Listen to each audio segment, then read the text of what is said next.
సంవత్సరాల తరబడి ఎన్ని మందులు వాడినా మీ మోకాల నొప్పులు తగ్గట్లేదా? ప్రాణ పెయిన్ క్లినిక్ లో అత్యాధునిక చికిత్స. తెలంగాణలో భారీ వర్షాలు కురుస్తున్నాయి. భారీ వర్షాలకు రహదారులు కొట్టుకుపోతున్నాయి. రోడ్డు మార్గాలే కాదు రైలు మార్గాలు కూడా ధ్వంసమవుతున్న పరిస్థితి కనిపిస్తోంది. ఇటు మహబూబాబాద్ జిల్లా పూర్తిగా నీట మునిగింది. భారీ వర్షాలకు జిల్లాలోని అయోధ్య గ్రామంలోని చెరువు కట్ట తెగిపోయింది. చెరువు నుంచి వరద నీరు ఉప్పొంగి దిగువ ప్రాంతానికి ప్రవహిస్తోంది.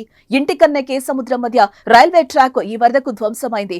ట్రాక్ పై ఉండాల్సిన కంకర మొత్తం వరదలో కొట్టుకుపోయింది. దాంతో ట్రాక్ కింద నుంచి వర్షం నీరు ప్రవహిస్తోంది. దీంతో విజయవాడ కాజీపేట మార్గంలో పలు రైళ్ల రాకపోకలపై ఎఫెక్ట్ పడింది. పలు రైళ్లు నిలిచిపోయాయి. మచిలీపట్నం సింహపురి ఎక్స్ప్రెస్ రైళ్లు ఇప్పటికే నిలిచిపోయాయి.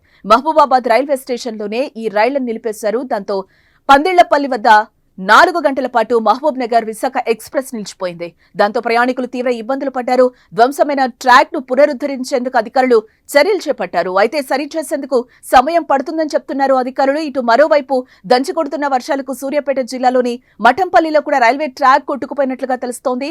ఇక రాష్ట్ర వ్యాప్తంగా వాగులు వంకలు పొంగి ప్రవహిస్తున్నాయి. రహదారులపైకి వరద నీరు వచ్చి చేరుతోంది. దాంతో రాకపోకలకు తీవ్ర అంతరాయం ఏర్పడుతోంది. ఇళ్లలోకి వరద నీరు చేరడంతో లోతట్టు ప్రాంతాల్లోని జనజీవనం పూర్తిగా అస్తవ్యస్తంగా మారిందని చెప్పుకోవచ్చు.